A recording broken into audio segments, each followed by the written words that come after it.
यद्यपि मैं इसको बहुत अच्छा नहीं मानता उनके इस कमेंट को, क्योंकि उन्होंने उस जमाने की लोक कविता नहीं पढ़ी।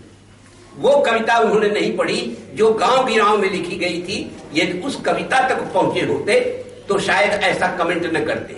लेकिन हां, जो राजाश्रयी कवि थे वो जरूर कृत्रिम कविता में कहीं कहीं लिपटे पड़े थे। जबरदस्ती जो है सम्रांगण का वर्णन, 3-3, 4-4 सर्ग लड़ाइयों पर चल रहे हैं, एक अक्षर की कविता, उसी में फिर बंध का प्रयोग हो गया, कविता पूरी की पूरी मैथमेटिक्स हो गई। तो यह जो कंपटीशन 6ठी शताब्दी के बाद आया, इसने जो है संस्कृत की कविता को, जनता के दुख दर्द को देखने का जो एक अवसर पहले प्राप्त होता था, उससे उन्होंने उसको दूर कर दिया। यह चीज कालिदास में नहीं मिलती है। कालिदास जनता के बीच के कवि थे और इसलिए उन्होंने अपनी संपूर्ण कविता, उन्होंने, पहली बात तो यह है कि उन्होंने जो थीम चुनी अपने, चाहे नाटक हो उनके, चाहे महाकाव्य हो, हर एक में जो उन्होंने उसका प्रतिपाद्य चुना, जो उसका इतिवृत्त चुना, वह इतिवृत्त ही उन्होंने जनता के बीच से लिया। ऐसी कथाएं उन्होंने ली जो कि उन्हें जनता के बीच में ले जाती थी। उन्होंने ये देखा कि उनके जमाने में बौद्ध धर्म अपनी पराकाष्ठा पर है और इन्होंने अपने जमाने के राजाओं को वशीभूत करके जो राजकीय संरक्षण प्राप्त कर लिया, तो उसके कारण सारे बिहारों में आमोद प्रमोद की नदियां बहने लगी। ये कालिदास ने अपनी आंखों से देखा था कि हमारा भारतवर्ष जो कि सदा से कर्मवाद का समर्थक रहा है, कि जहां पर हमारा ईशावास्योपनिषद का मंत्र ये कहता है कि जीवन नेवेह कर्माणि कुर्वन् नेवेह कर्माणि जिजीविषेत् शतम समाम। 100 वर्ष जीने की आकांक्षा करो, लेकिन खटिया पर पड़े पड़े नहीं, काम करते हुए। यदि तुम्हारे भीतर काम करने की मात्रा है, यदि सामर्थ्य है, कर्मवाद है तुम्हारे भीतर, तो 100 नहीं, हम कहते हैं 125 साल जीने की आकांक्षा करो। लेकिन रोगी बनकर के जीने में या यूं ही आलस्य में निष्क्रिय बनकर के जीने की हमारे आचार्यों ने कभी कोई जो है कामना नहीं, कोई स्वप्न नहीं देखा। तो जिस देश में कर्मवाद की इतनी बड़ी प्रतिष्ठा थी, भगवान श्री कृष्ण ने जहां पर श्रीमद् भगवद गीता में अर्जुन को कर्मवाद की शिक्षा दी कि हे अर्जुन, यदि एक क्षण भी मैं बिना कर्म किए बैठ जाऊं तो सारा ब्रह्मांड लय हो जाए।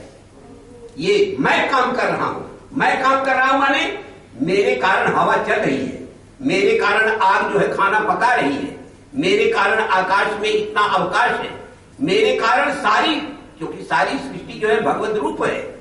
तो ये जो कुछ ये पांच भौतिक जगत में हो रहा है, ये सब मेरी प्रेरणा से हो रहा है, मोटिवेटर मैं हूं इसका। तो जहां पर कर्मवाद की इतनी प्रतिष्ठा थी, वहां पर हमारे बौद्ध बंधुओं ने एक नया नारा निकाला कि हमें कुछ नहीं करना है, हमको निर्वाण देना है, प्रवृत्तियां लेनी है। और प्रवृत्तियां, अब 12-12, 14-14 साल के लड़के प्रवृत्तियां ले रहे हैं, गेरुआ वस्त्र पहन करके सब जो है निर्वाण की खोज में जा रहे हैं। ये निश्चित रूप से आज हम लोग चाहे जिस दृष्टि से देखें, लेकिन जिस जमाने में ये घटना घटी होगी, हमारे पुराने ग्रंथों में, बौद्ध ग्रंथों में ये कहा जाता है कि अकेले पाटलिपुत्र में 80,000 भिक्षु रहते थे। बताइए, 80,000 भिक्षु की सड़क पर निकलते होंगे, वहां कौन दिखाई पड़ता होगा? ये भारत की हालत हो गई। तो इस कर्मवाद के विरुद्ध जो पलायन का मंत्र, पलायन का शंख फूंका था बौद्धों ने, इसके विरुद्ध एक आंदोलन उस समय उठा। और वो आंदोलन राजनीति में पुष्यमित्र शुंग के द्वारा और साहित्य में कविकुल कालिदास के द्वारा उसको नेतृत्व प्रदान किया गया। दोनों ने एक ही काम किया। उन्होंने राजनयिक स्तर पर किया, वो तो खैर थोड़ा बहुत अच्छा नहीं माना जा सकता, क्योंकि बौद्धों के विरुद्ध उन्होंने एक ऐसा अभियान छेड़ा कि वो सब बेचारे यहां से विद्रवित होकर के भागे अपना प्राण लेकर के अपनी रक्षा के लिए। लेकिन साहित्य में जो प्रयोग कालिदास ने किया, कि हम अपनी थीम के द्वारा, अपनी कहानी के द्वारा हम जनता का मुंह मोड़ देंगे। और उन्होंने कहानी कैसी खोजी? कहानी खोजी उन्होंने जंगल में पड़ी हुई एक लड़की के माध्यम से, जो पक्षियों ने जिसकी पंखे फैला करके जिसकी रक्षा कर रहे हैं, और एक विरक्त सन्यासी है जिसने विवाह नहीं किया है, जिसका गार्हस्थ्य धर्म नहीं है, और वो सायं समन के लिए जा रहा है। बच्ची को रोता देख करके उसको करुणा आती है, वो उसको उठा के ले आता है, उसका पालन पोषण करता है, और इस सीमा तक पालन पोषण करता है कि आज उसको विदा करते उसकी आंखों में आंसू थम नहीं रहे। और वो ये कह रहा है कि यदि मेरी ये हालत है, जिसने इसको पैदा नहीं किया है, केवल 12 है, फिर भी इसको विदा करते हुए जब मेरी ये हालत हो रही है, तो पीठ जनते गृहिण कथम नुतनया विश्लेष दुख है नवे। तो जिन माँ बाप ने अपनी बच्चियों को पैदा किया है, उनको उसकी विदाई करते समय कैसा दुख होता होगा। ये जो है महर्षि कण्व रो रहे हैं, उनकी आंखें जो है पथरा गई हैं, उनका गला जो है भर आया है। कंठ स्तंभित बालवृत्ति कलुष चिंता जडम दर्शनम। क्या अद्भुत चित्रण किया है कालिदास ने। इस सीमा तक कर्मवाद का उन्होंने पल्लवन किया कि वह व्यक्ति, वो 80 साल का बूढ़ा ऋषि, वो अपने को कर्म में इतना लीन किए हुए है कि वो अपनी उसको बेटी मान करके, और हर बात की ये आकांक्षा होती है कि अपनी बेटी को अच्छा घर वर दे। और आज उस शकुंतला को जब उनके प्रयत्न से नहीं, उसके अपने भाग्य से ही जब एक अच्छा वर मिल गया, इस राष्ट्र का चक्रवर्ती सम्राट मिल गया, तो वो उनकी प्रसन्नता का ओर छोड़ नहीं है।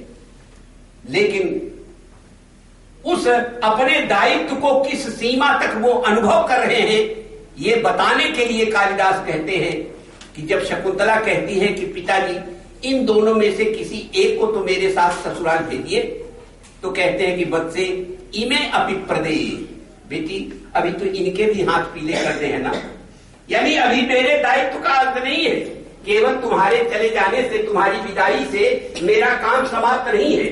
अभी इन दोनों को भी जब तक मैं उचित वर नहीं प्राप्त करा देता, तब तक मेरे दायित्व का अंत नहीं है। ये कालिदास का अपना संकल्प था। ये लोक जो है उनके मन में था, ये लोक उनके मन में था कि किस प्रकार से सामान्य जनता में एक स्नेही पिता, एक वत्सल पिता अपनी संततियों के बारे में, उनके योगक्षेम के बारे में किस प्रकार सोचता है। ये उन्होंने महर्षि कण्व के माध्यम से व्यक्त किया, जो कि सचमुच न उनकी औरत संतान थी और न उनकी किसी पत्नी से वो बच्चियां पैदा हुई थी, लेकिन उन्होंने इसको दिया। तो कालिदास जो है, कोई कवि मित्रों डुग्गी पीट करके प्लाट नहीं खोजता है, वो प्लाट खोजता है बहुत सोच समझ करके कि कौन सी कहानी ऐसी होगी जो हमारे इस जमाने को पलट देगी, कि हम गवर्नमेंट से सीधी लड़ाई भी न लड़े, लेकिन मेरी किताब पढ़ते ही पूरा का पूरा जमाना पलट जाए। ऐसी कार्ययी रचनाएं लिखी गई हैं जिन्होंने गवर्नमेंट को जवाब दिया है, जिन्होंने व्यक्ति विशेष को जवाब दिया है। इस प्रकार की कविताएं भी आई हैं।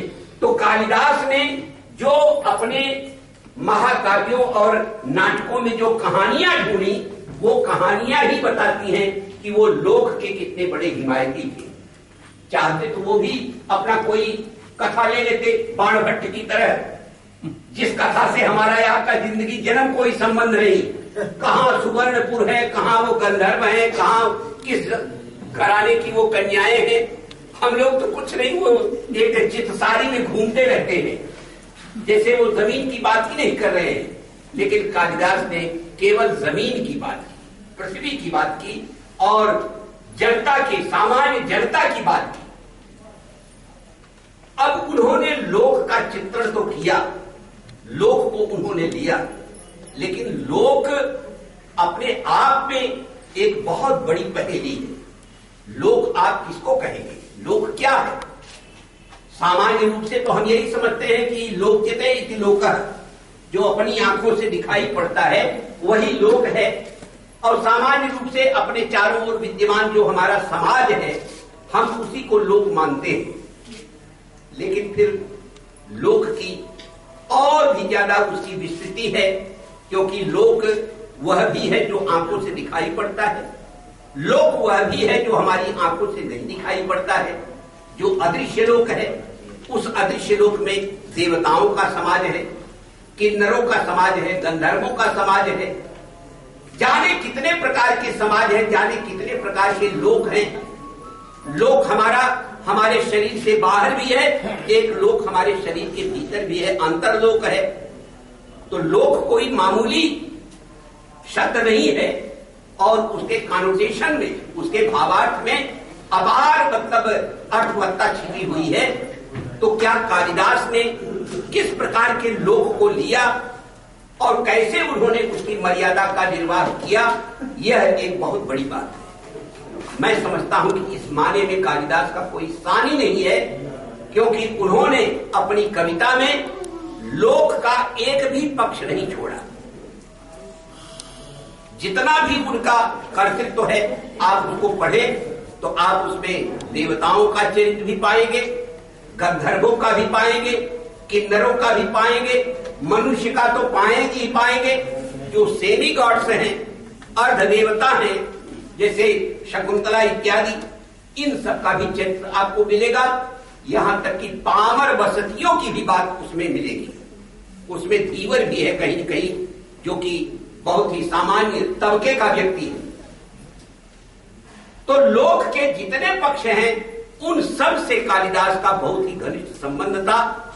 और आप जानते हैं कि हर एक लोक की अपनी अलग अलग मर्यादा होती है, और उस मर्यादा को कालिदास ने जिस रूप में आपके सामने रखा है, वो अपने आप में अद्भुत है। मैं जब कभी भी पढ़ता हूं, विशेष करके मेघदूत, तो मेघदूत से बड़ी प्रेरणा मिलती है। मेघदूत में जब एक प्रसंग आता है कि उस अलकापुरी में जो यक्षों की कन्याएं थीं, वो रूप सौंदर्य उनका इतना अद्भुत था। अब कितना अद्भुत था इसको बताइए, लेकिन कालिदास के सामने मर्यादा है। मर्यादा यह है कि कन्याओं के रूप सौंदर्य का वर्णन है। कन्या के रूप सौंदर्य का वर्णन कैसे करें? बेटी तो बेटी होती है ना। जैसे ही आप पर्टिकुलर एक विशेष कोटि का वर्णन करने उतरेंगे कि ऐसी नाक है, ऐसी आंख है, ऐसा, तो निश्चित रूप से मर्यादा भंग होगी। कालिदास ये नहीं कर सकते। मर्यादा उनके सामने उनकी कविता का शिखर है, कविता का मानक है। तो लेकिन कहना भी है उनको कि अद्भुत रूप सौंदर्य और लावण्य है उन कन्याओं का।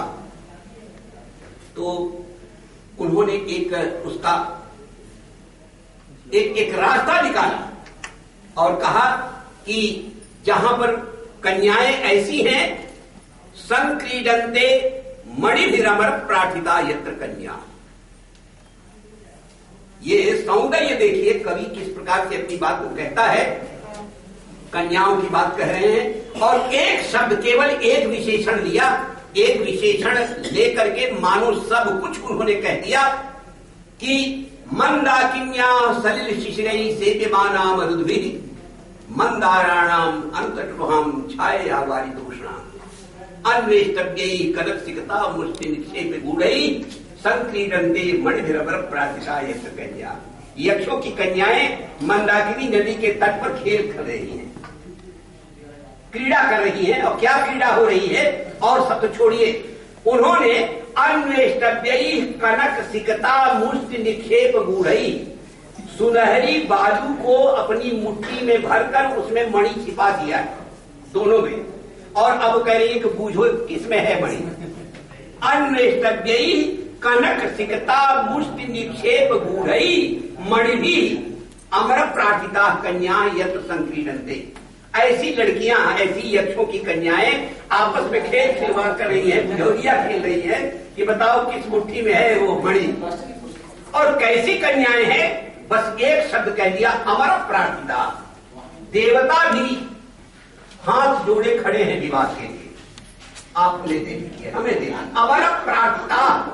अमरों के द्वारा भी अर्थित ही नहीं प्रार्थित, प्रकृष्टम यथा स्यात् तथा अर्थिता।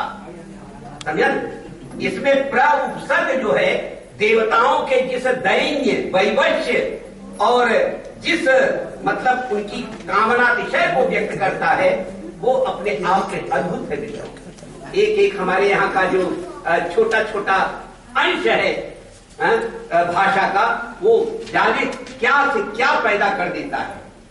तो अमर प्रार्थिता, अब बेटी है, अब उसके शरीर सौष्ठव का वाचिक वर्णन तो कालिदास नहीं कर सकते, लेकिन जब इतना कह दिया कि देवता भी प्रतीक्षा कर रहे हैं, देवता भी प्रार्थना कर रहे हैं, सपना देखते हैं जिनको पत्नी रूप में पाने का, तो अब आप समझ लीजिए कि देवताओं की सृष्टि कैसी है, उनके रूप सौंदर्य का कॉन्सेप्ट कैसा होता होगा, और यदि वो देवता भी यक्षों की कन्याओं को पाने के लिए लालायित हैं तो कैसा अद्भुत उनका रूप सौंदर्य होता होगा। ये कालिदास के कहने का ढंग है। ये उन्होंने लोक की मर्यादा को जिस तरह से निर्वाह किया है कि हम कन्या के बारे में और इससे ज्यादा नहीं कर सकते, लेकिन उन्हीं कालिदास को जब मिल जाती है बहुएं तब एकदम स्वतंत्र है, तब उनको कोई चिंता नहीं है, तब उनको पूरा का पूरा सीमंते जत्वदुपगम्यम यत्र नीपम वधूनाम, फिर वधुओं के बारे में उनको कोई रोकने वाला नहीं है। उनका अंग प्रत्यंग सब बखान डालते हैं, सब बता डालते हैं कि वो अपने मुंह में लोधृत प्रसव रजसा पांडुता उन्होंने की है, यहाँ पर ये किया है, इसमें ये किया है, इसमें ये श्रृंगार है, इसमें ये श्रृंगार है, सब कुछ उन्होंने कह दिया वधु के बारे में। क्यों?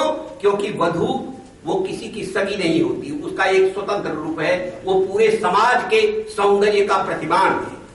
उसके बारे में कोई भी शारीरिक वर्णन करना ये कहीं मर्यादा को भंग नहीं करता है।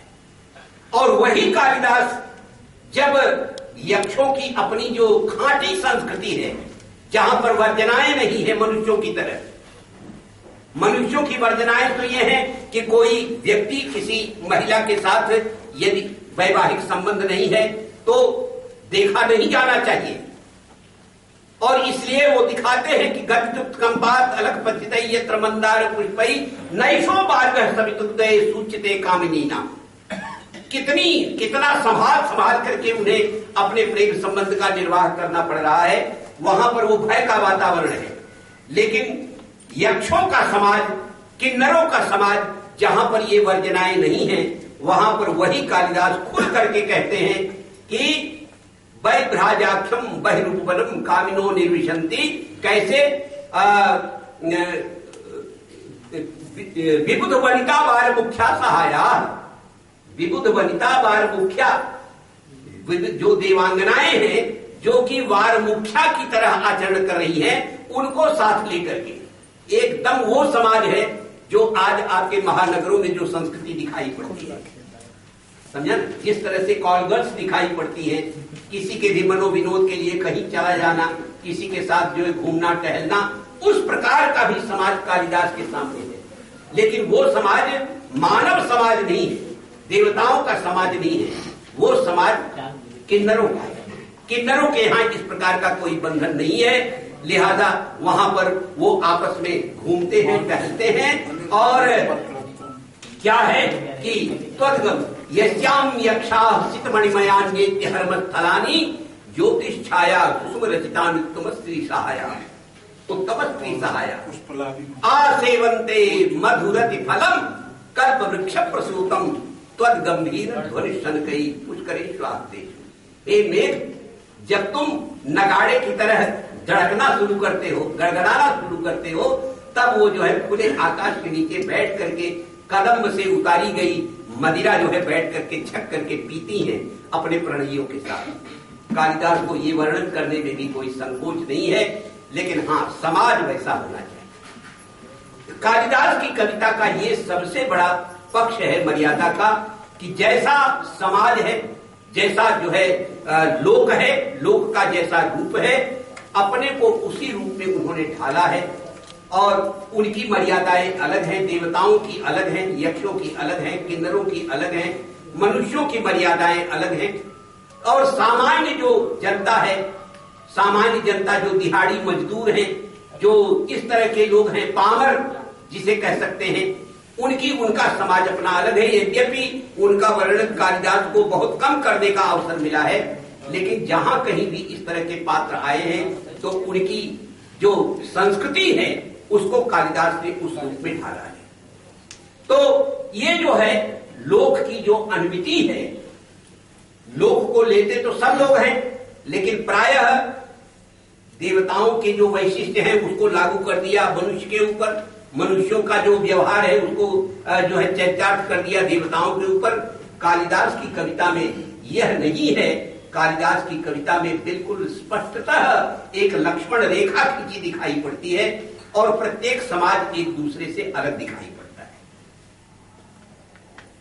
कालिदास को लोक का कितना बड़ा ध्यान है और वो अपनी उपमाएं, अपनी जो है वर्णन की सामग्री कहां से ले आते हैं, यदि उस पर हमारी आपकी दृष्टि जाए तो बड़ा आश्चर्य होता है कि कालिदास को इतना लगाव जो है अपने लोक से कैसे था, गांव गिराव से कैसे था। उसी मेघदूत में ही एक जगह आया हुआ है कि यक्ष ने अपने मकान, अपने घर के की अंगनाई में, अपने घर के सामने उसने क्या किया है कि एक जो है उसने मयूर के बसेरे के लिए एक उसने स्तंभ बनवाया है, वेदी बनवाई है। शाम होते ही उसका जो पालतू मोर है, मयूर है, वो उसी खंभे पर जाकर बैठता है और जब बैठता है तो यक्षिणी जो है वो चूड़ियों की झनकार के साथ तालियां बजाती है और उस पर नाचता है। वो जो उसने खंभा बनाया है उस खंभे का वर्णन कालिदास कहते हैं। उसका वर्णन कर रहे हैं कि वो एक वहां पर बना हुआ है, तन मध्य च स्फटिक फलका कांचनी वासयष्टि मूले बद्धा मणिभिर्नति प्रौढ़ वर्ष प्रकाशई या मध्यास्ते दिवस विगमे नीलकंठ सुहृदवः सजन कांतया नर्तितो में। क्या अद्भुत वर्णन है मित्रों। जो मैं बताना चाहता हूं वो थोड़ा सा है, लेकिन पूरा इसको देखें वो कैसी है, कैसी वो वेदिका, कैसा वो स्तंभ बना है। तो कहा कि वहां पर वो स्फटिक फल का उस खंभे के ऊपर जो रखा हुआ है फलक, जो टटरा रखा हुआ है जिस पर वो बैठता है, वो तो है बिल्लौर पत्थर का, स्फटिक का बना हुआ है, समझा ना। और बूले बद्धा मणिभिरनति प्रौढ़ वर्ष प्रकाशई, और स्वयं जो खंभा है वो तो सोने का है, वो सुवर्ण का है, उसके ऊपर जो फलक है वो बिल्लौर पत्थर का रखा हुआ है, और जिस वेदी पर उस खंभे को स्थापित किया गया है वह वेदी मणिभी बद्धा, मणियों के द्वारा चुनी गई है। जैसे ईंटें बांध बांध करके कोई वेदी चबूतरा बनाया जाता है, वैसे ही वह चबूतरा बनाया गया है मणियों के द्वारा। अब वो मणियां क्या हैं, वो कौन सी मणि है? मणि कई प्रकार के होते हैं, समझन। गारुत्मत मणि है, हरिण मणि है, और वैदूर्य है, और जो है ये चंद्रकांत है, सूर्यकांत मणि है, जाने कितनी मणियां होती। तो किस मणि से बनवाया है? तो कालिदास को कहना है कि वो हरिण मणि से बनवाया है, हरिण मणि से बनवाया है, यानी इसे लहसुनिया कहते हैं, हरे रंग का होता है। लेकिन हरे रंग के लिए अब वो गांव गांव घूम रहे हैं, कह रहे हैं कि मूले बद्धा मणि भी, वो मूल भाग में, चबूतरा जो है अपने मूल भाग में वो मणियों से बांधा गया है। लेकिन कौन मणियां? अनति प्रौढ़ वंश प्रकाशई मणि, अनति